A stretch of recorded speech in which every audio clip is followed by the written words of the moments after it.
Good morning, everyone. Hope you're all keeping well and safe during this COVID-19 enforced lockdown.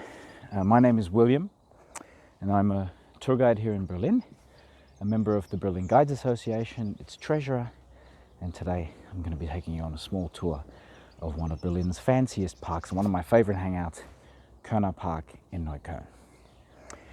All right, so as we go for a little walk, starting off, Neukölln, if you don't know much about it, is a district to the southeast of Berlin city centre. It was in the former west, but it's geographically a bit east, and it's within the Ringbahn. So it's still technically one of the more central districts, but that wasn't always the case.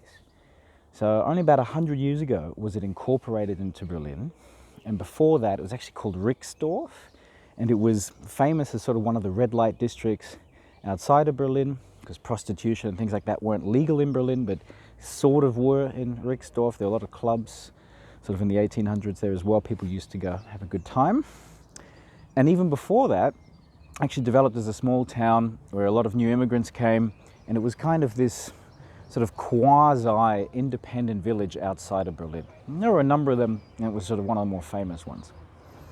Now, where it sits is also geographically, or topographically, it's on top of a hill, and within this hill, or these hills that are in this area, there's a lot of quite valuable rock. I think in English we just call it gravel, in German it's called Kiez, K-I-E-S. And there were a number of entrepreneurs in the 1800s as Berlin started to develop. There were a lot more factories being built, a lot more buildings being built after it became the capital of the German Empire, right? And they dug up all the gravel here. And where I'm walking into, by the way, this is a former gravel pit, which I'll come to in a sec. And one of these sort of entrepreneurs, one of the guys who dug up this gravel, was called Franz Koerner. And he became very wealthy.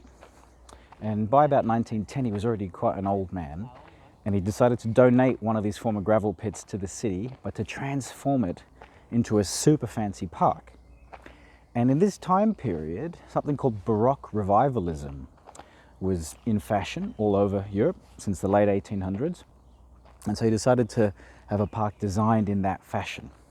And of course, before donating it, he said, I'll give you the park, I won't charge you anything for the land, but you're going to name it after me. So hence why we call it Koernerpark, after Franz Koerner.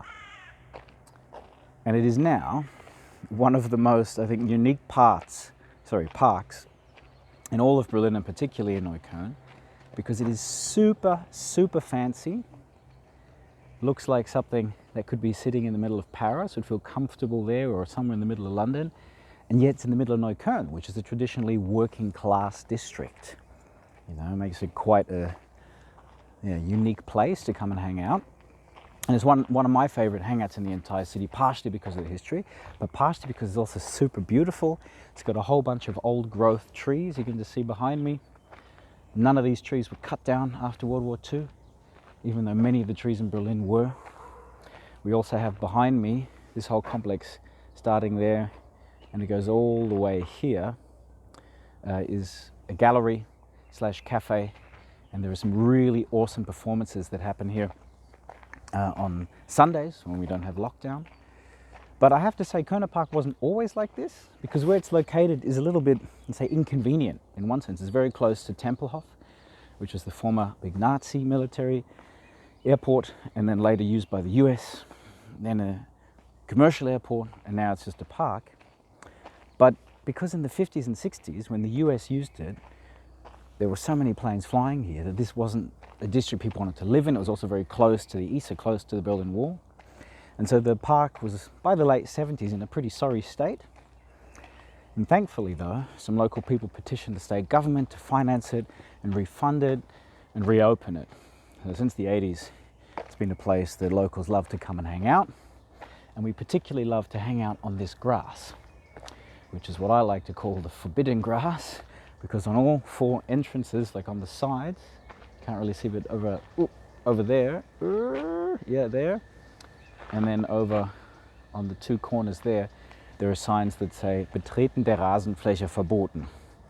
Very typical for this country, but already early in the morning, there's one man who doesn't care about that, and I might join him in a second. So if you want to come join me on the forbidden grass at some point in the future, it would be a pleasure to welcome you here in Berlin to Neukölln to Koernerpark.